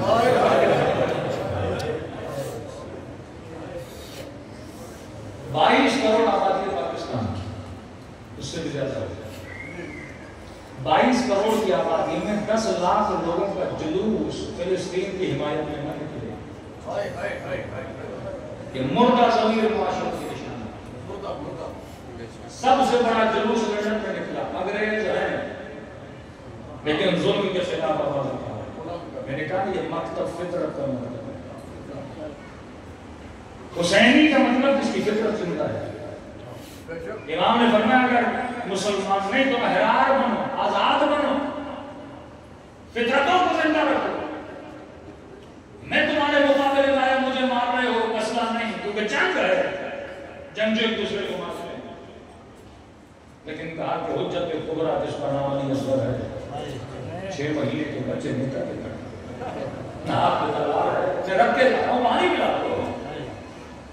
حسین کا مقابلہ اس مقصد سے ہے جس میں انسانیت نہیں۔ گڑیاں چلتی آ رہی ہیں، ایک جوان کو پکڑ کے زمین پہ ملا کے اس کے گلے پہ چھری چلائی جاتی ہے، یہ اس سیرت سے بتا رہا ہے کہ یزید کا نام ہے۔ تو یہ معاشرے کیسے فلسطین کی حمایت کو اتنے ہیں؟ ایک جماعت اسلامی مظاہرہ کرتے ہیں، جماعت اسلامی کی ڈیوٹی ہے، شیعہ تنظیموں کی ڈیوٹی ہے، مسلم معاشرہ ہے تو زندہ ہونا چاہیے نا، کھڑا ہو۔ تو میں نے کہا اس معاشرے سے یہ پاکستانی معاشرہ فلسطین کے لیے کھڑا ہو۔ میں نے کہا کہ اپنے ظلم کے خلاف کھڑا ہوں اور فلسطین کے خلاف کھڑا ہو، کیا کھڑا ہو؟ کسی جوان نے کہا مولانا پاکستانی بڑے صابر ہیں، میں نے کہا اسے صبر نہیں کہتے، اسے ڈھیل پن کہتے ہیں۔ ظالم ہمیشہ آپ کی نفس کو چیک کرتا ہے۔ دو مثالیں دے رہا ہوں، ایک اسرائیل کی، ایک اپنے ملک کی۔ مثلا رسول خدا کے قانون بنائے گئے، یہ کیوں بناتے ہیں؟ یہ معاشروں کی غیرت کو چیک کرتے ہیں کہ دیکھیں اپنے نبی سے کتنی محبت ہے، اس کی غیرت میں ریئیکشن کیا دکھاتے ہیں۔ پھر اتنا بنائیں گے کہ آپ 1 بار نکلو گے، 2 بار نکلو گے، 3 بار نکلو گے، چوتھی بار آپ کی وہ غیرت کیا ہو جائے گی؟ ایک جھوٹ کو اتنا بولو کہ سچ لگنے لگے، ایک عمل کو اتنا کرو کہ وہ قبیح نہ رہے۔ پہلی بار دیکھو کہ کوئی خاتون کا حجاب ہو کہ آج یہ شاید ریئیکشن دکھاؤ، کم ہوتا جائے گا، دکھا کے جوانوں کی آنکھوں کو بے حیا بنا دیا جاتا ہے۔ تو پاکستانی ڈرامہ ہو کو دکھایا جائے، وہاں پہ شراب پی جا رہی ہے اور نیچے لکھا جائے یہ جو سین ہے یہ بچوں کی نظر سے دور، دکھا کے گناہ کو دکھاؤ تاکہ دیکھنے کی عادت ہوگی، پھر اسے برا نہیں لگے گا۔ نیشنلزم، قومی غیرت کی نفس کو کیسے چیک کیا جاتا ہے؟ امریکہ بہت ظالم ہے لیکن اپنے لوگوں کو ظلم نہیں کرتا۔ یوکے برٹش والے باہر جو بھی کریں لیکن اپنے ملک میں کرامت انسانی ہے، کیونکہ جمہوری معاشرے ہیں۔ جمہوری معاشروں میں جو لوگ الیکٹ ہوتے ہیں انہیں خدا کا خوف ہو نہ ہو، جمہور کا خوف ضرور ہوتا ہے، کیونکہ طاقت کا سرچشمہ عوام۔ تو اگر عوام کو راضی نہ رکھا کیا ہوگا؟ ووٹ نہیں ملے گا۔ ہمارے طاقت کرتا چشمہ خدا کو راضی نہ رکھا تو جنت نہیں ملے گی۔ آپ کے پاکستانی ڈاکٹر مثلا عافیہ صاحب، یہ لوگوں کے لیے ایگزامپل ہے پاکستانی نیشن کی۔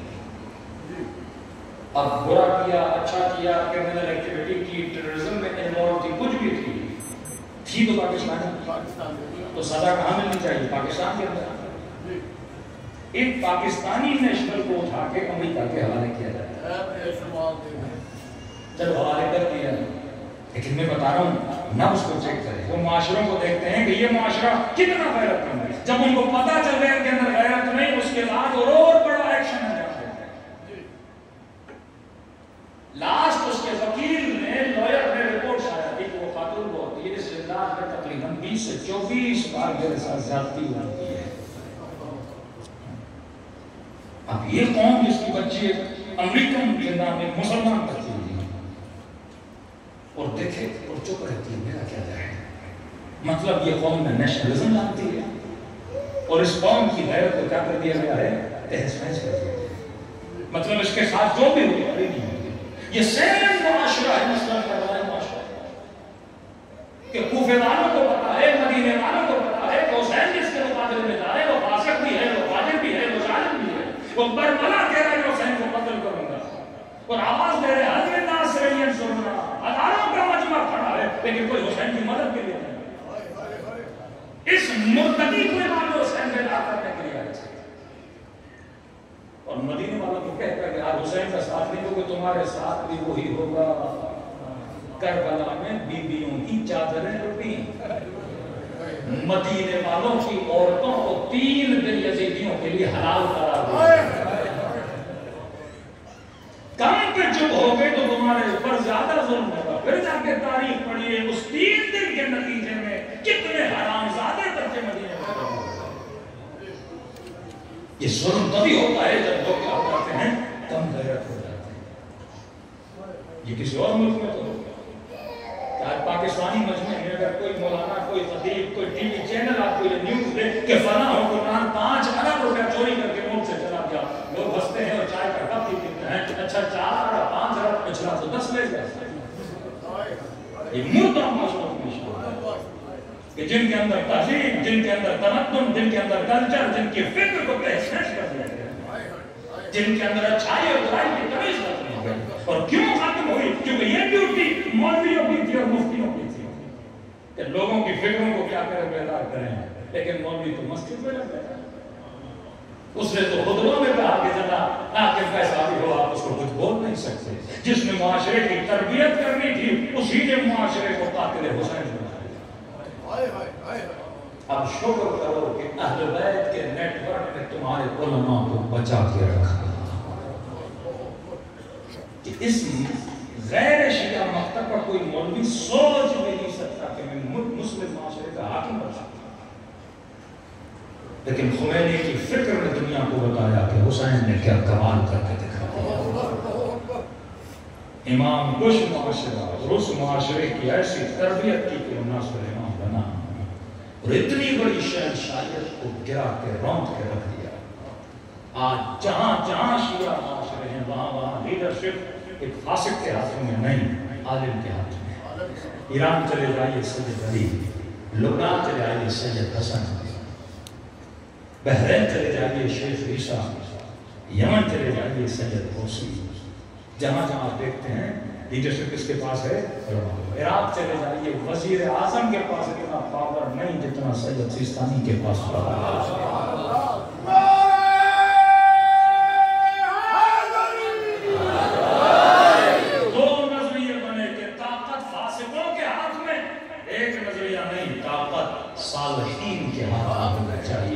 تاکہ معاشرے کی اصلاح کرے. آج استعمال کی آنکھوں میں کوئی کانٹا بن کے کھڑا ہے تو یہی مکتب علی کھڑا ہے کہ میں کہوں کل کے مرحب بھی علی سے ڈر رہے تھے، آج کے مرحب بھی علی کے بیٹے علی سے ڈر رہے تھے. صلوات پڑھے محمد والے.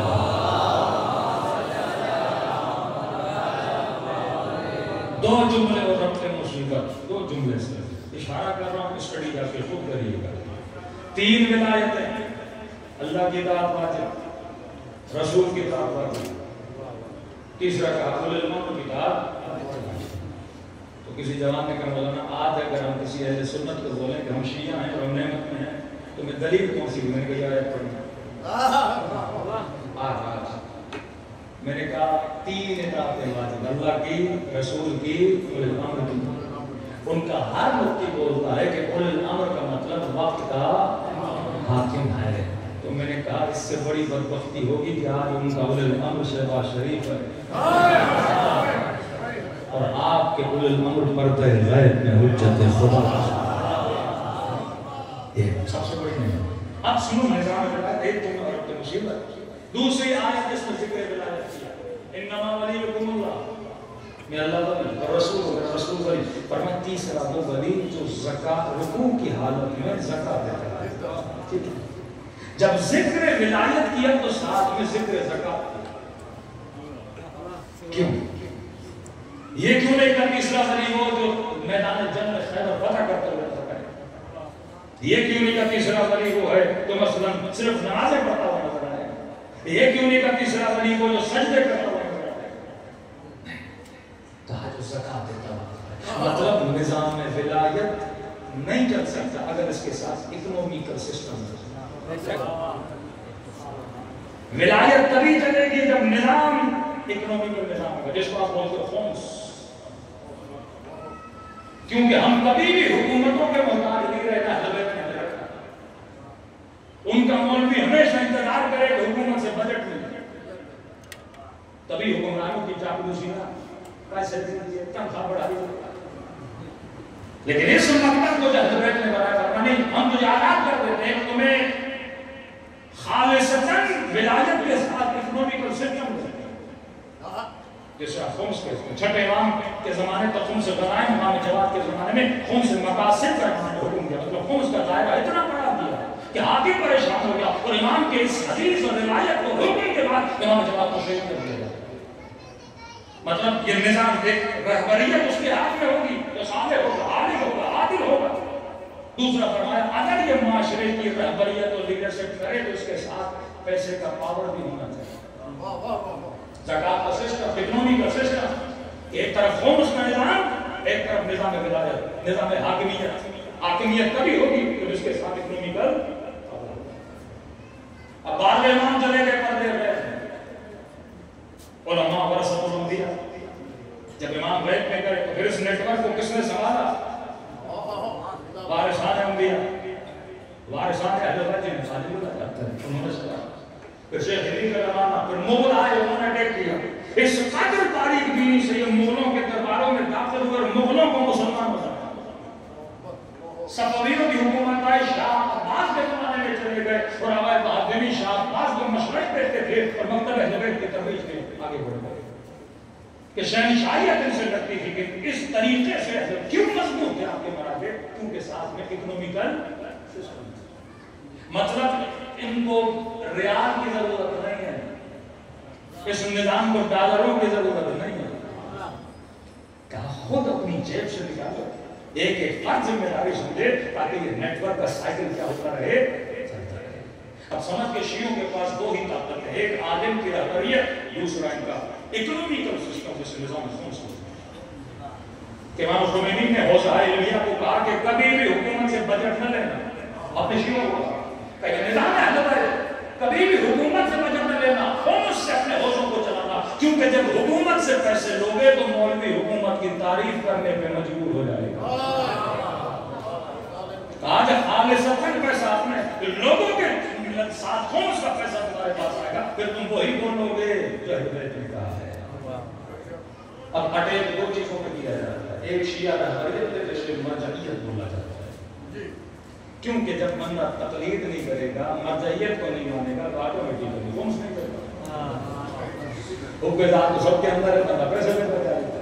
اب مسئلہ مجتہد کی نفرت نہیں پیسہ بچتا ہے. تو نہ نظام اکنومک رہے گا نہ لیڈرشپ رہے گی تو شیعوں کا بھانڈ ہوگا تو دوسرے مسلمان 70% لوگ پاکستانی شیعہ خمس میں دیتے ہیں. تبھی ہم کمزور ہیں. تبھی ہمارے لیڈرشپ میں نہیں. مولانا علماء کیوں نہیں کچھ نہیں کرتے؟ بھائی اس عالم کو تم مسجد سے 12,000 تنخواہ دو. تمہارے مدرسے چندوں کے پیچھے لگ جائیں. تمہاری لیڈرشپ میں پریشان ہو کوئی مخیر آ جائے گاڑی پہ پیٹرول بھروا دے. لیکن چلے جاؤ عراق میں چلے جاؤ لبنان میں چلے جاؤ یمن میں کیونکہ وہاں کے شیعہ 99% اس نیٹ ورک کو فالو کرتے ہیں. امریکہ جیسا ملک عراق میں گھسا لیکن عراقیوں کو شکست نہ دے سکا. 40 سال گزر گئے ایران کو شکست نہ دے سکا. 35 سال گزر گئے لبنان کو شکست نہ دے سکا. ہم تو 12 امامی ہیں. لبنان اپنا یمن کے شیعہ تو 4 امامی ہیں. یہ اکنومیکل سسٹم سب سے بڑا مسئلہ ہے کہ شیعہ کی رہبریت کو کیا کیا جائے. اور دو ہی صورت میں ہے، یا مولوی کی نفرت ڈالی جائے، نفرت ہوگی تو یہ اطاعت سے ہٹے گا۔ میں نے کہا نا یہاں پہ سسٹم کیا ہے؟ محبت۔ اب محبت کو ایسے توڑا کہ ایک شیعہ علی کا نام لینے والا ایک سید کو گالی دے رہا ہے، کیونکہ سر پہ امامہ دیکھ بھی رہا ہے، کالا امامہ ہے، نسل اہل بیت سے ہے، لیکن گالی نہیں دے رہا ہے۔ تو اس نیٹ ورک سے نکل گیا نا، کیونکہ بنیاد کیا تھی؟ محبت۔ ایک دوسرے سے محبت کرنا ہماری محبت کی وجہ سے۔ دیکھ بھی رہے کوئی قال قال رسول اللہ بول رہا ہے، دیکھ بھی رہے قال قال امیر المؤمنین بول رہا ہے، جانتے بھی ہو کہ امیر المؤمنین کا ماننے والا ہے۔ اس قدر اہل بیت میں اوقات تھے۔ میں صرف ایک ریفرنس دے رہا ہوں، چھٹے امام کے زمانے میں دو شیعوں میں جھگڑا ہوا پیسے کی وجہ سے۔ مولا کے وکیل نے فیصلہ کیا، آخر میں بات آ گئی 600 درہم۔ ایک بندے نے 600 درہم دینے تھے، پیسہ کم کرا کے 600 درہم۔ تو انہوں نے کہا کہ جناب آپ کے جو 600 درہم ہے، امام کے وکیل نے کہا میں وہ پے کروں گا، ایک شرط پہ کا جو شرط مانی دیتا ہے، کا شرط یہ ہے کہ جب یہاں سے پیسے لے کے باہر نکلو گے ایک دوسرے کے خلاف باتیں نہیں کرو گے۔ اس مکتب میں رہنے والا ایک دوسروں کی برائیاں نہیں کرتا۔ یہ مکتب محبت کی بنیاد پر، نفرت صرف دشمن علی و آل علی سے، نہ کہ ایک دوسرے سے نفرتیں کرو۔ کہتے ہیں ٹھیک ہے، ہم قسم کر کے کہتے ہیں باہر میں ملیں گے ایک دوسرے کے خلاف چغلیاں نہیں کریں گے، غیبتیں نہیں کریں گے، خلافات نہیں کریں گے۔ تو آخر میں کہا یہ پیسے میرے نہیں، یہ جعفر صادق ہے۔ امام نے خمس کی رقم اپنے وکیلوں کو دی ہوئی تھی، اگر دو شیعہ 4 لاکھ کی وجہ سے آپس میں لڑے تو پیسے دے کے ان کا اختلاف دور کرا جائے۔ 25,000 کی وجہ سے، 1 لاکھ کی وجہ سے تو شیعہ ایک دوسرے کو گالیاں نہ دیں گے، اور ہم اکنومیکل سسٹم بنا کے جا رہے ہیں۔ فرمایا اپنی خمس کی رقم ان کو دے دینا تاکہ ان کا جھگڑا کیا ہو جائے، ختم ہو جائے۔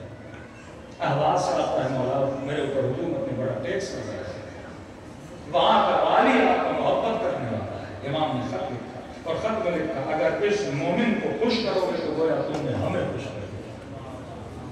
کہتا جب خط اسے دکھاتا ہوں وہ ڈائری بلاتا ہے، سارے ٹیکس کو معاف کرا دیتا ہے۔ کہتا جس قابل سے جو بیٹھے ہو اسے بھی دھر دے جا، پیسے بھی تم نے معاف کیے، کچھ رقم بھی اسے دے دیتا ہے۔ آپ تو خوش ہوئے؟ کہاں خوش ہوئے؟ کہ باہر گھوڑا کھڑا ہے وہ بھی لے کر چلا جاتا، اب تو خوش ہوئے کا خوش ہوا، کہ اور بھی پیسوں کی ضرورت ہو مجھے بتا دینا میں تجھے دے دوں گا، اب تو خوش ہوئے کا خوش ہوا، کہ جب مدینے جاؤ تو میرے مولا کو بتانا میں نے تجھے خوش کیا۔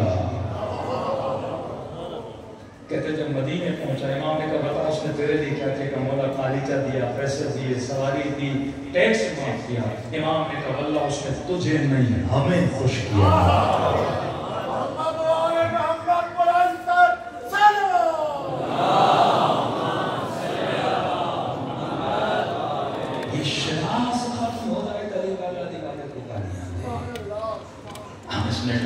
نیٹ ورک کی کامیابی ہے کہ ہماری محبت اہل بیت کی وجہ سے، نفرتیں اہل بیت کی وجہ سے، اور دیکھ نہیں رہے کہ اس استعماری دور میں کس نے آپ کو عزت دی ہے؟ یہی لیڈرشپ ہے۔ کون ہے امریکہ کی آنکھوں میں آنکھیں ملا کے بے بات ہو کے باتیں کرتا ہے؟ یہ آپ کی لیڈرشپ ہے۔ جہاں ٹیلی فون آتا ہے بڑے سے بڑے لوگوں کی ٹانگیں کام جاتی ہیں، لیکن کس طرح وقت کے شیطانوں کو للکارتے ہیں۔ یہ ہمت، یہ جرأت کس نے دی؟ یہ سیرت علی و آل علی۔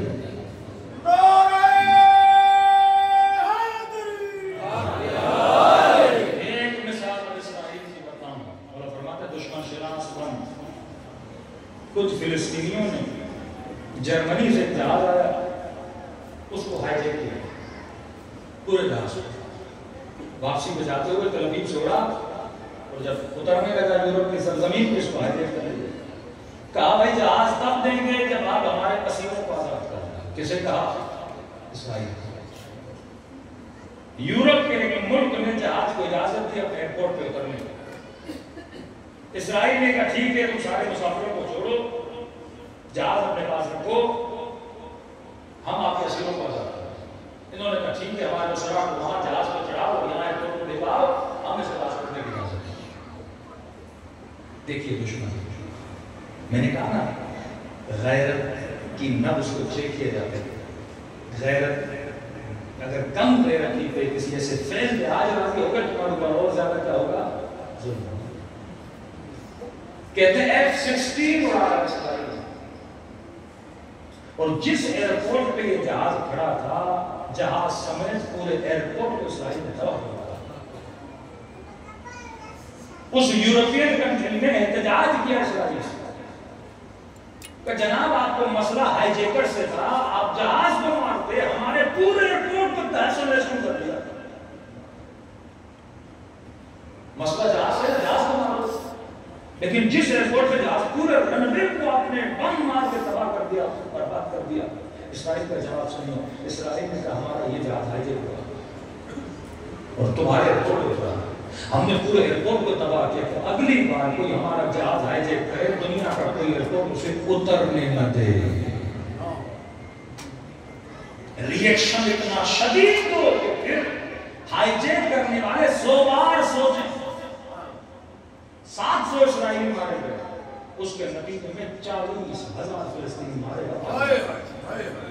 یہ میسج ہے میرے شکل مسلمانوں کو کہ تم میرا ایک مارو گے تمہارے 10,000 مارو گے، تاکہ کل اگر کسی اسرائیلی کو گولی مارو تو 10,000 بار سوچو۔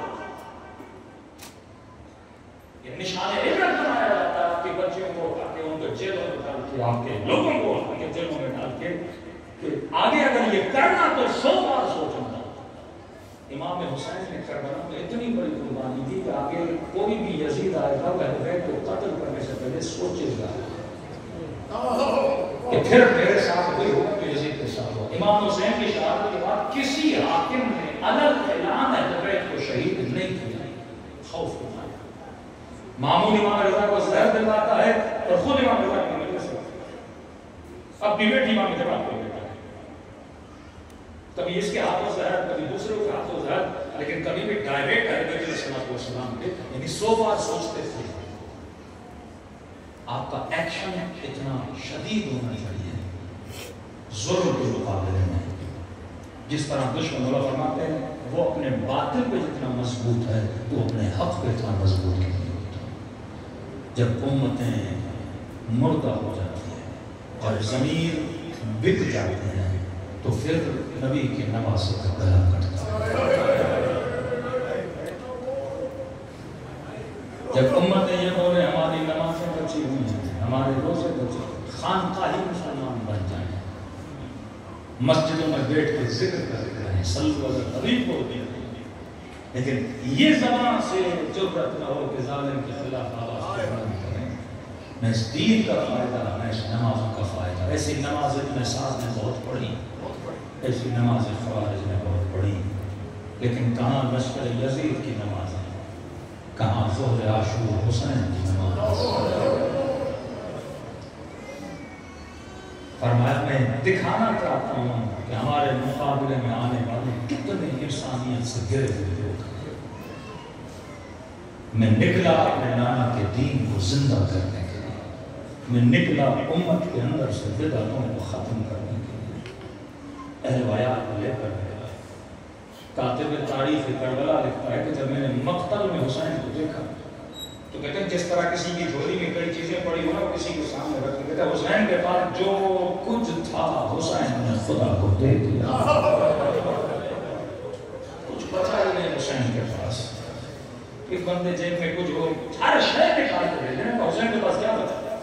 6 مہینے کا بچہ دے دیا، 18 سال کا گھٹکر دے دیا، بھتیجے دے دیے، بھانجے دے دیے، زینب جیسی بہن کی چاچر قربان کرا دی، 4 سال سکینہ قربان کرا دی۔ 2 بیویوں کا ذکر ہے شاہد کے فرماتے خدا ان کا واسطہ کبھی رد نہیں کرتا۔ ایک مومن امام زمانہ کو خواب کے دیکھا فرمایا مومن جب آنکھوں میں آنسو ہوں تو میرے ظہور کی دعا کیا کرو۔ تو کہنے لگا مولا جب دعا کروں خدا کو کون سا واسطہ ہوں؟ فرمایا ایک میری بھوکی زینب کا واسطہ ہے،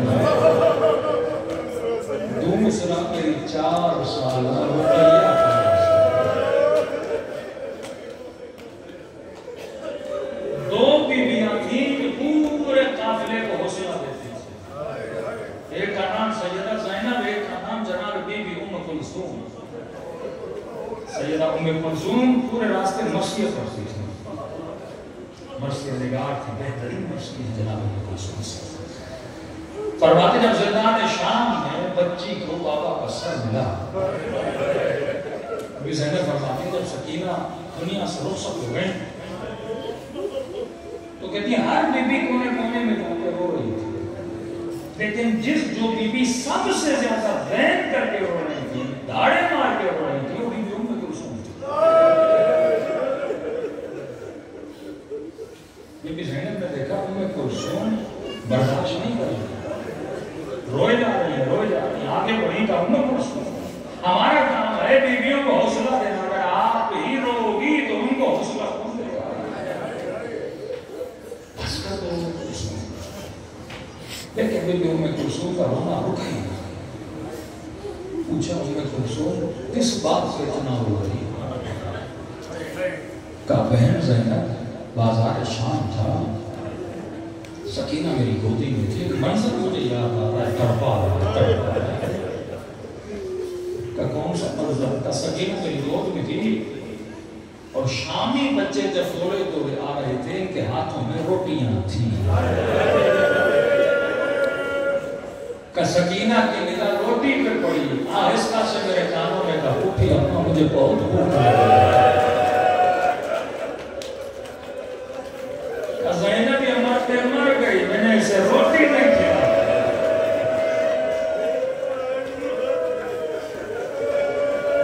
تبھی فرمایا شیعہ جب پانی پی تو میری سکینہ کو ضرور یاد کیا. بعض اوقات ہمارے کچھ کام اہل بیت کو بڑا سکون دیتے ہیں. ان کاموں میں سے ایک کام ہے چوتھے ماہ فرماتے فرماتے شیعہ کثرت سے میرے بابا کو سلام کیا. السلام علیکم یا ابا عبداللہ. کہا کہ مولا اتنی تاکید کیوں ہے سلام کی؟ رات عاشورہ پڑھو 100 سلام. رو کر میرے مولا نے عرض کیا فرمایا کیونکہ عاشورہ کے دن میرا بابا ترس گیا تھا. میری سمجھا کیا مطلب ترس گئے تھے؟ کہا ترس گئے تھے کوئی آکے میرے بابا کو سلام کرتا، کہتے تھے یہ باغی ہے اسے سلام کرتا. کہا جب تو سلام کرتا ہے تو میرے بابا کے کلیجے کو ٹھنڈک ملتی ہے. بڑا اجر ہے امام حسین کو سلام کا. میں کئی بار ممبروں سے سنا چکا ہوں، ایک مومن کو خواب میں آ کر کہا کہ مومن اگر مجھے سلام کرو گے خدا تجھے ثواب زیارت حسین نصیب کرے. اس مومن کے لیے جو تڑپ رہا ہے پر کربلا جا نہیں سکتا، غربت کی وجہ سے، بیماری کی وجہ سے، فرمایا ڈرو نہیں، گھر بیٹھے تجھے ثواب زیارت حسین مل سکتا ہے. کہنے لگا مولا صرف ایک سلام کرنے سے سلام ملے گا؟ اور میں جب مجھ حسین کو سلام کرو اگر نہ چاہتے ہوئے تیری آنکھوں میں آنسو آ جائیں، اور یہ مت سمجھنا یہ تیرے آنسو ہیں، حسین نے تجھے تیرے سلام کا جواب دیا. دلوں کو کربلا کی طرف روانہ کریں، چند لمحوں کے لیے اپنے ذہنوں کو ذریعہ حسین کی طرف روانہ کریں اور ایسے سلام کریں جیسے زینب نے اپنے غریب بھائی کو سلام کیا، جیسے سکینہ اپنے بابا کی کٹی گردن کو دیکھ کے سلام کرتے. السلام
میرا سلام سے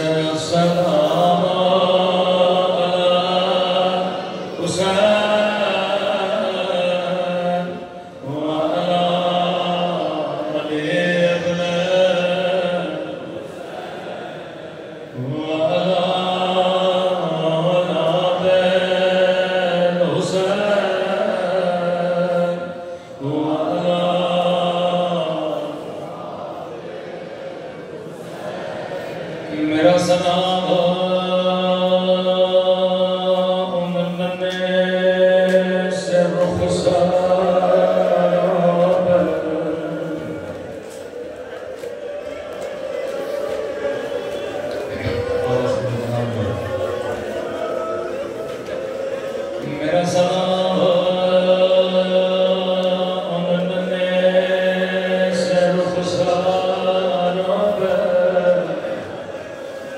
جن کا رنگ بدلتا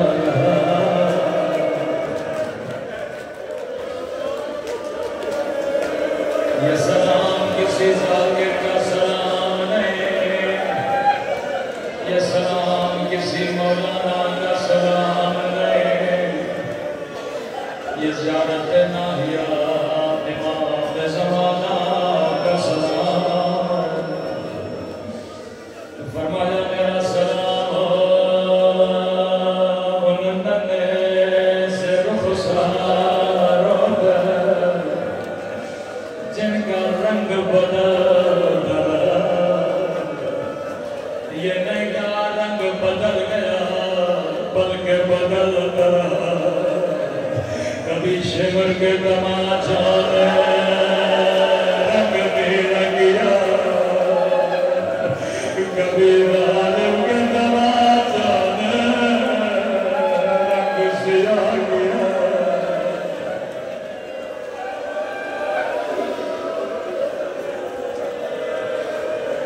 شاید کوئی بادل سنت مجلس میں موجود، شاید کہے یہ شیعہ اتنا کیوں روتے ہیں۔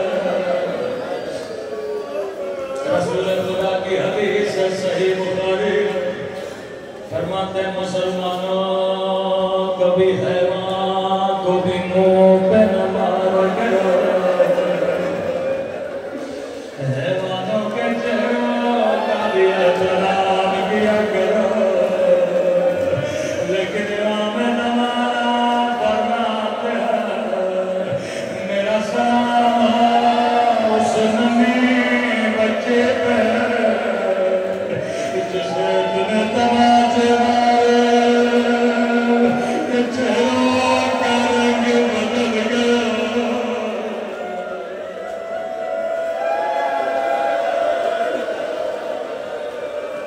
زندان شام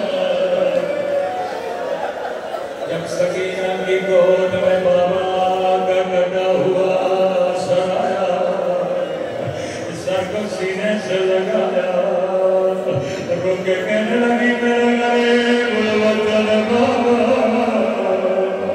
میرے 3 دن کے پیاس ہے بابا، بابا ذرا آنکھیں کھولو، ذرا میرے زخمی کا دیکھو، میرے زخمی رخسار دیکھو، بابا تیری سکینہ کا رخسار چھوٹا تھا لیکن شمر کا ہاتھ بڑا تھا۔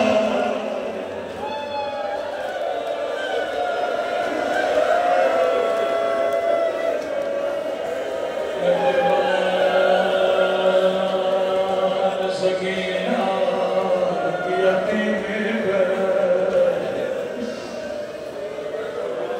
اللہ کسی بچے کو بچپن میں بابا کی کٹی گردن نہ دکھائے۔ فرمایا شیعو اپنی بچیوں کو تماچے نہ مارا کرو۔ فرمایا امام حسین کی عادت تھی واجب نماز مسجد میں پڑھتے تھے، مستحب نماز گھروں میں ادا کرتے تھے۔ صحابی نے کہا مولا مستحب بھی مسجد مسجد میں پڑھے، فرمایا اللہ نے مجھے بچی عطا کی ہے، یہ بچی گھر میں 2 مصلے بچھا دی ہے، ایک مصلہ میرے لیے، ایک مصلہ اپنے لیے، میں نماز سکینہ کے ساتھ پڑھ رہا ہوں، مدینے سے مکہ، مکے سے کربلا، بچی خیمے میں 2 مصلے بچھایا کرتے تھے، ایک اپنے لیے، ایک اپنے لیے، والوطن بابا کے لیے۔ لیکن قیامت کی گھڑی تھی، جب عصر عاشور آئے، نماز عصر کا وقت ہوا، سکینہ نے 2 مصلے بچھائے، دعا کے لیے ہاتھوں کو اٹھایا، میرے اللہ، میرے پردیسی بابا کی خیر، میرا اکبر گیا واپس نہیں آیا، میرا چچا باز گیا واپس نہیں آیا، اے خدا مجھے بابا کی زیارت کرا دے۔ روایت کے جملے، اچانک سکینہ کو کسی کے چلنے کی آواز، دوڑی دوڑی خیمے سے باہر گئی، شاید میرا بابا آیا، لیکن سنو کہ بچی نے کیا دیکھا، سکینہ نے دیکھا شمر ہاتھ میں دانیا، واللہ کسی بچی کو بابا کا ہاتھ نہ دکھائے۔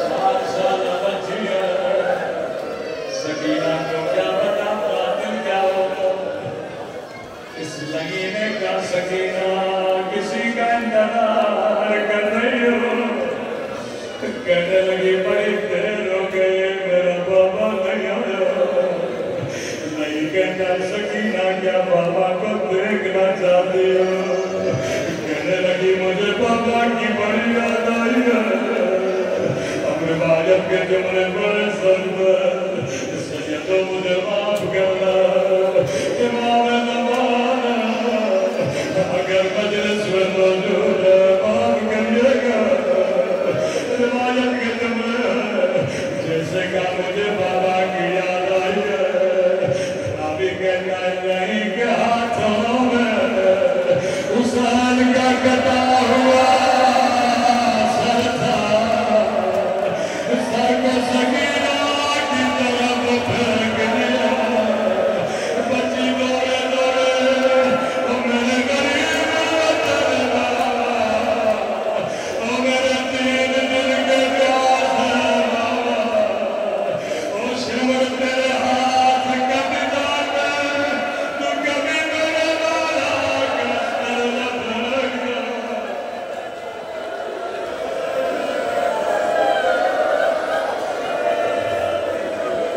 اللہ کسی بچی کو بابا کا کٹا ہوا سر نہ دکھا، سر کو گودی میں لیا، رو کے کہنے لگی بابا تیری گردن کی رگیں کس نے کاٹی، بابا ظالم نے پانی پلایا تھا یہاں نہیں، ننے سے آنکھوں سے چہرے سے مٹی ہٹانے لگے، کہنے لگی بابا غریب بابا، میرے تھکے ہوئے بابا، اکبر کا لاشا تو نے اٹھایا، عباس کے بابو تو نے اٹھایا، بابا جان بڑا تو نے مجھے اپنے سینے پہ سلایا، آجا آجا میرے سینے پہ سو جا۔